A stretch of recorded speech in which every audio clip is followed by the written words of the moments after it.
തൗഹീദിന്റെ മാറ്റം ശിർക്ക്. അങ്ങനെ നമ്മൾ വിവരിക്കുമ്പോൾ എന്ത് മനസ്സിലാവും? ഈമാൻ കാര്യങ്ങൾ ഒരുപാട് കാര്യങ്ങളുണ്ട്. ആ കാര്യങ്ങളുടെ കൂട്ടത്തിൽ അതിന്റെയൊക്കെ മൗലികമായ അടിസ്ഥാനപരമായ ഭാഗമാകുന്നു അള്ളാഹുവിന്റെ ഏകത്വം അംഗീകരിക്കുക, അള്ളാഹു മാത്രമാണ് ഇലാഹ് എന്ന് അംഗീകരിക്കുക, അള്ളാഹു മാത്രമാണ് ഇബാദത്തിന് അർഹൻ എന്ന് അംഗീകരിക്കുക എന്ന അടിസ്ഥാന തത്വം.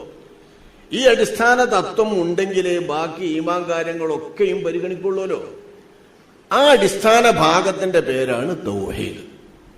അപ്പൊ ഈമാനിന്റെ കാര്യങ്ങളിൽ നിന്ന്, ഈമാനിന്റെ ഒരുപാട് സംഗതികളിൽ നിന്ന് അള്ളാഹുവുമായി ബന്ധപ്പെട്ട് നിൽക്കുമ്പോൾ നമുക്ക് എന്തൊക്കെ വിശ്വസിക്കണം, അള്ളാഹുവിനെ കൊണ്ടുള്ള വിശ്വാസത്തിന്റെ ഭാഗമായി നമ്മൾ എന്തൊക്കെ അംഗീകരിക്കണം, ആ കാര്യങ്ങൾ മുഴുവൻ ഉൾക്കൊള്ളുമ്പോൾ അതിന്റെ ശബ്ദമാണ് തൗഹീദ് തൗഹീദ് തൗഹീദ് എന്ന് പറയുന്നത്.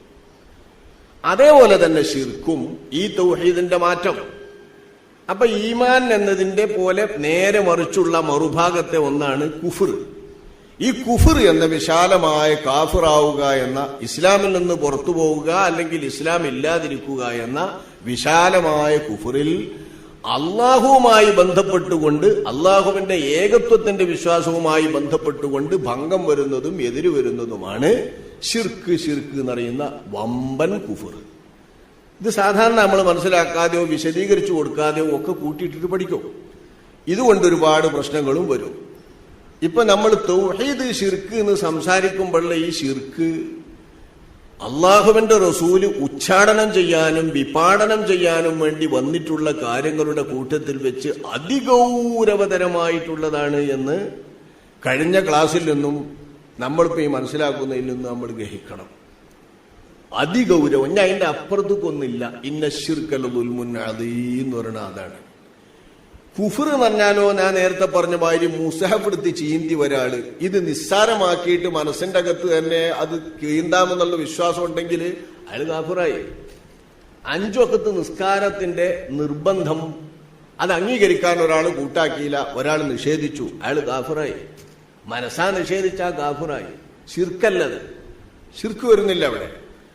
ശിർക്ക് എന്ന് പറയുമ്പോ അത് അള്ളാഹുവുമായി ബന്ധപ്പെട്ടുള്ള വിശ്വാസത്തിൽ വരുന്ന ഏറ്റവും വലിയ അബദ്ധമാണ്, അപരാധമാണ്. അതാണ് അല്ലാഹു തആല പറയുന്നത് ഇന്ന ശിർക ലദുൽമുൻ അദീം. ശിർക്ക് എന്ന് പറയുന്നതാണ് അതിഭയങ്കരമായ അക്രമം. അള്ളാഹുവിനെതിരായി ചെയ്യുന്ന അക്രമങ്ങളിൽ, നിയമവിരുദ്ധമായി ചെയ്യുന്ന തെറ്റുകളിൽ ഏറ്റവും ഗൗരവപ്പെട്ടത് ശിർക്കാവുന്നു എന്ന്. നമ്മളിൽ ചിലർ വളരെ ലളിതമായാണ് ഈ കാര്യം കൈകാര്യം ചെയ്യുന്നത്. ശിർക്ക് ശിർക്ക് എന്നറിയുന്ന വാക്ക് വളരെ ലളിതമെന്നാണ് എല്ലാവരും വിചാരിക്കുന്നത്. എന്തെങ്കിലും ഒരു സംഗതി പറഞ്ഞു പോയാൽ അപ്പൊ ശിർക്ക്, ഏതെങ്കിലും ഒരാളുടെ ഒരു വാചകം വന്നാൽ അപ്പൊ ശിർക്ക്, ഒരാളുടെ ഒരു പ്രവൃത്തി എന്തെങ്കിലും കണ്ടുപോയാൽ അപ്പൊ ശിർക്ക്. എന്തിനൊക്കെയാ നമ്മൾ ശിർക്ക് ശിർക്ക് എന്നിപ്പോ ബാധിക്കുന്നതും ശിർക്ക് എന്ന് ആരോപിക്കുന്നതും? അപ്പൊ തൗഹീദ് എന്നതും ശിർക്ക് എന്നതും വിവരിക്കുമ്പോ ഈമാനിന്റെ കാര്യങ്ങളിൽ നിന്നുള്ള അടിസ്ഥാനപരമായിട്ടുള്ള അള്ളാഹുവിനെ കുറിച്ച ഭാഗത്തെ വിശ്വാസത്തിന്റെ മൊത്തമായിട്ടുള്ള ശബ്ദമാണ് തൗഹീദ് എന്നും, ബാക്കി ഒരുപാട് കാര്യങ്ങളിൽ, ഈമാൻ കാര്യങ്ങളിൽ ഇനി വേറെ കിടക്കുന്നുണ്ട് എന്നും നമ്മൾ മനസ്സിലാക്കുക. അതേപോലെ തന്നെ ഈമാനിന്റെ നേർവിപരീതമായ കുഫർ, ഈ കുഫർ എന്ന വ്യാപകമായ കാര്യങ്ങളുടെ കൂട്ടത്തിൽ നിന്ന്, പരന്നു കിടക്കുന്ന ധാരാളം കാര്യങ്ങളിൽ നിന്ന് അള്ളാഹുവുമായി ബന്ധപ്പെട്ടുകൊണ്ടുള്ള വിശ്വാസത്തിന് ഭംഗം വരുത്തുന്ന, അള്ളാഹുവിന്റെ ഏകത്വം അംഗീകരിക്കുന്നതിന് വിരുദ്ധമായി വരുന്ന എന്തെങ്കിലും വിശ്വാസമുണ്ടോ? ഈ വിശ്വാസത്തിന്റെ പേരാണ് ശിർക്ക്. ശിർക്ക് എന്ന് നമ്മൾ മനസ്സിലാക്കിയാൽ അടിസ്ഥാനപരമായി തൗഹീദും ശിർക്കും നമുക്ക് മനസ്സിലായി. അഷ്റഫുൽ ഖൽഖ് സ്വല്ലല്ലാഹു അലൈഹി വസല്ലമ തങ്ങൾ കഴിഞ്ഞ തവണ നമ്മൾ പറഞ്ഞതുപോലെ മക്കത്ത് ജീവിച്ച 13 വർഷത്തെ അള്ളാഹുവിന്റെ റസൂലിന്റെ ദഅവത്തിന്റെ കാലത്ത്, പ്രബോധനത്തിന്റെ കാലത്ത് അള്ളാന്റെ റസൂല് വളരെ പണിപ്പെട്ട് പരിശ്രമിച്ച് അഷ്റഫുൽ ഖൽഖ് സ്വല്ലല്ലാഹു അലൈഹി വസല്ലമ തങ്ങൾ നല്ലവണ്ണം ജനങ്ങളെ പഠിപ്പിച്ചത് ഈ ശിർക്കിനെയായിരുന്നു, ഈ ശിർക്കിനെതിരായിരുന്നു, തൗഹീദിന്റെ വിശ്വാസമായിരുന്നു.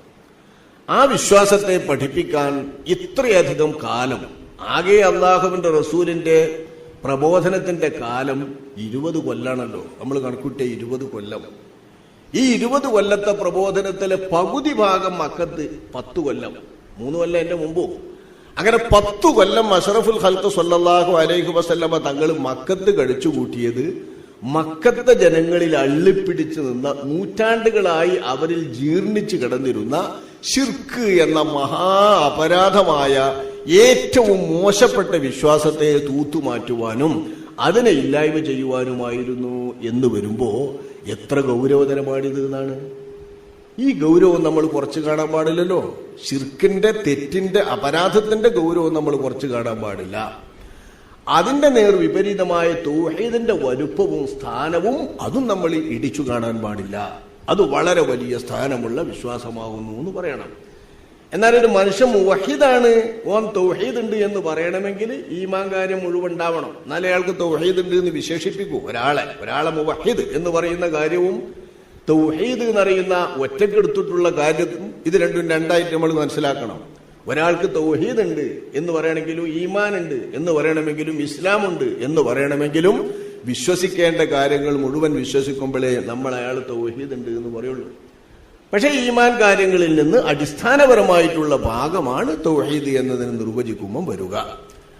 അതുപോലെ തന്നെ കുഫർ എന്ന വിശാലമായ കാര്യങ്ങളിൽ നിന്ന് അടിസ്ഥാനപരമായി അള്ളാഹുവിനെ ബാധിക്കുന്ന, അള്ളാഹുവിന്റെ വിശ്വാസത്തെ ബാധിക്കുന്ന അപരാധമാണ് ശിർക്ക്.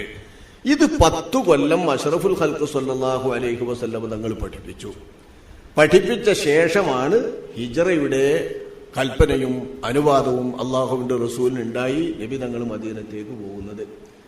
മക്കത്ത് വെച്ച് ഈ 10 വർഷത്തിനകത്ത് മിഅ്റാജിന്റെ രാത്രിയിൽ 5 വഖ്ത് നിസ്കാരം നിർബന്ധമാക്കി എന്ന കർമ്മപരമായിട്ടുള്ള ഒരു നിർബന്ധ കാര്യം ഒഴിച്ചാൽ സക്കാത്ത് നിർബന്ധമാവുന്നത് മദീനത്തെ ജീവിതകാലത്താണ്. നോമ്പ് നിർബന്ധമാവുന്നത് മദീന ജീവിതകാലത്താണ്. സക്കാത്തിലെ വിവിധ ഇനങ്ങൾ നിർബന്ധമാവുന്നത് മദീന ജീവിതകാലത്താണ്. ഹജ്ജ് നിർബന്ധമാവുന്നത് മദീന ജീവിതകാലത്താണ്. അടിസ്ഥാനപരമായ കാര്യങ്ങളൊക്കെ നിർബന്ധമാവുന്നത് മദീന ജീവിതകാലത്താണ് എന്ന് മനസ്സിലായാൽ മക്കത്ത് തൗഹീദ് സ്ഥാപിക്കാനാണ് അള്ളാഹുവിന്റെ റസൂൽ ഇത്രയും കാലം ചെലവഴിച്ചത് നമുക്ക് ബോധ്യപ്പെടുമല്ലോ. എന്തായിരുന്നു ആ ജനതയിൽ അള്ളിപ്പിടിച്ച ശിർക്ക്? ചിലര് ആ ജനതയുടെ ശിർക്കാണ് നമ്മളിൽ ആരോപിക്കുന്നത്, ലോകത്തെ മുസ്ലിമീങ്ങളിൽ ആരോപിക്കുന്നത്. ഇത് വിഷയവുമായി ബന്ധപ്പെട്ട് നമ്മൾ മനസ്സിലാക്കേണ്ട വളരെ പ്രധാനപ്പെട്ട ഒരു കാര്യമാണ്. ആരെക്കുറിച്ച് ആരുമായി ബന്ധപ്പെടുത്തി താരതമ്യം ചെയ്താണ് സംസാരിക്കുന്നതെന്ന് നിരൂപിച്ചു നിങ്ങൾ. അള്ളാന്റെ റസൂല് വരുന്ന കാലത്തെ മക്കത്തെ മുശ്രിക്കുകളുടെ നില എന്താണ്? അവരെ അള്ളാഹുവിന്റെ റസൂലും വിശുദ്ധ ഖുർആനും ഉണർത്തിയിരിക്കുന്നത് ഏതെല്ലാം വിധത്തിലാണ്? ഇതൊന്നും പരിഗണിക്കാതെ മൊത്തത്തിലങ്ങ് പറയാണ്, ഈ കൂട്ടർ അങ്ങനെയാണ്, ആ കൂട്ടർ ഇങ്ങനെയാണ്, അക്കൂട്ടരുടെ ആ വിശ്വാസവുമില്ല, ഈ കൂട്ടരുടെ വിശ്വാസമല്ല. എത്രത്തോളം എന്ന് വെച്ചാല് മക്കത്തെ മുശ്രിക്കുകളെ കുറിച്ച് അള്ളാഹു സുബ്ഹാനഹു വ തആല ഒരിടത്ത് പറഞ്ഞിട്ടുണ്ട്, വൈദാ റകിബൂ ഫിൽ ഫുൽക്കി ദഅവുല്ലാഹ മുഖ്ലിസീന ലഹുദ്ദീൻ. കപ്പലിൽ കയറിയിട്ട് സമുദ്രത്തിലെത്തിയാൽ അവർക്ക് വലിയ ബുദ്ധിമുട്ടുകളും പ്രയാസങ്ങളും വന്നാൽ അപ്പൊ അവര് അള്ളാഹു സുബ്ഹാനഹു വ തആലനെ പ്രാർത്ഥിക്കും, അള്ളാഹിനെ വിളിക്കും. വിളിച്ചു പ്രാർത്ഥിക്കുന്നവരെ അള്ളാഹു തആലനെ വിളിക്കും.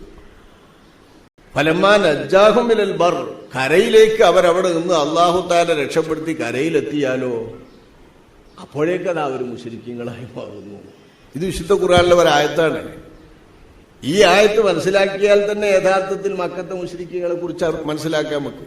അള്ളാഹുവുമായിട്ടുള്ള അവരുടെ ബന്ധമോ, അള്ളാഹു എന്ന് അവർ മനസ്സിലാക്കുന്ന ഏറ്റവും വലിയ റബ്ബ് എന്നവർ വിശേഷിപ്പിക്കുന്ന ആ പരമനാഥൻ എന്ന് അവർ തന്നെ സമ്മതിക്കുന്ന നാഥനുമായിട്ടുള്ള അവരുടെ ബന്ധം വിപത് സന്ധികൾ വരുമ്പോ, വളരെ വലിയ ആപത്ത് വരുമ്പോ മാത്രം പരിമിതമാണ്. അതിന്റെ മുമ്പും പിമ്പും അവർക്ക് അള്ളാനെ വേണ്ട. അള്ളാഹുവുമായി ബന്ധപ്പെട്ട ഒരു ഇടപാടും അവർക്കില്ല.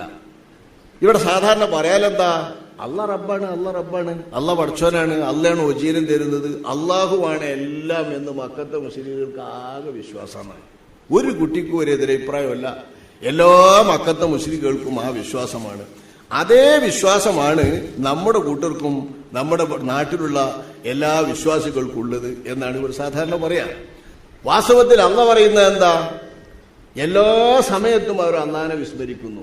പടച്ചോനെ പറ്റി പറഞ്ഞാൽ അവർക്ക് പടച്ചോനെ വേണ്ട, പടച്ചോനുമായിട്ടുള്ള ഒരു ചിന്തയും അവർക്കില്ല, പടച്ചോനുമായിട്ടുള്ള ഒരു ആചാരവും അവർക്കില്ല, പടച്ചോനെ ഇബാദത്തുമായി ബന്ധപ്പെട്ട ഒരു നിലപാടും അവർക്കില്ല.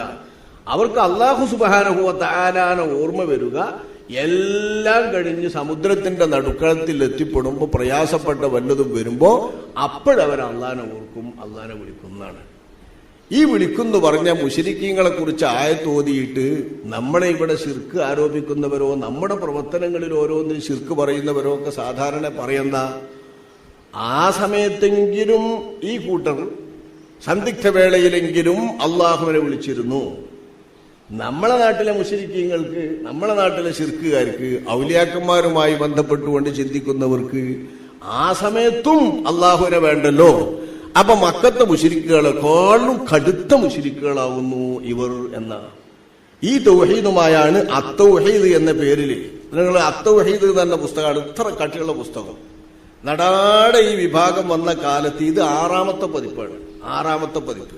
ഓരോരോ കുറി എത്ര പ്രാവശ്യമാണ് ഇത് ഇറക്കുന്നത് നിങ്ങൾ 1944 ഇതിന്റെ ഫസ്റ്റ് എഡിഷൻ. 1944 1944 ഫസ്റ്റ് എഡിഷൻ 80 6ാമത്തെ പതിപ്പ്. അത് 80 അതിന്റെ ശേഷം എത്രയോ അടിച്ചു. ഇത്രയും പതിപ്പുകൾ അടിച്ചിറക്കുന്ന ഈ അത്തൗഹീദ് എന്നറിയുന്ന പുസ്തകം ഇത് പുതിയൊരു തൗഹീദ് പഠിപ്പിക്കാൻ വേണ്ടിയിട്ടുള്ള പുസ്തകമാണ്. ഇതാണ് ഞാൻ കഴിഞ്ഞ പ്രാവശ്യം പറഞ്ഞത്.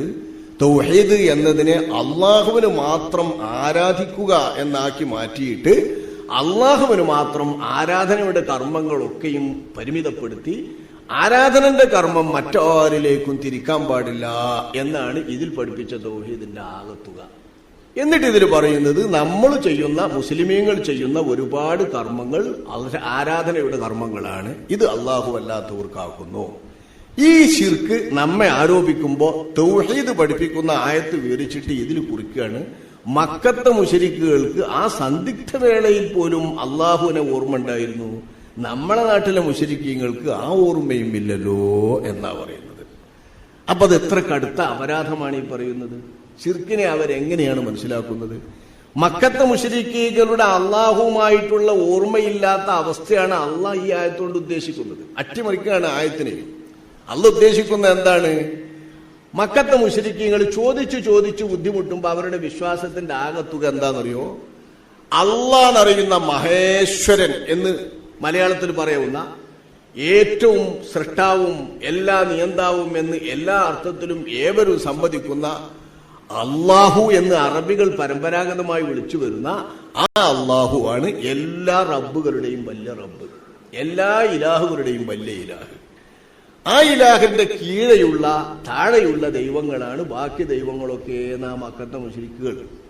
അപ്പൊ സന്ദിഗ്ധ വേളയിൽ ഏറ്റവും പ്രയാസം വരുമ്പോ അവർ ആ വലിയ ദൈവം എന്ന് വിശ്വസിക്കുന്ന അള്ളാഹുവിനെ വിളിക്കുകയാണ്. അതിന്റെ താഴെയുള്ള വിഷയങ്ങളിലും അതിന്റെ താഴെയുള്ള കാര്യങ്ങളിലും അവർ അള്ളാഹുവിനെ വേണ്ട.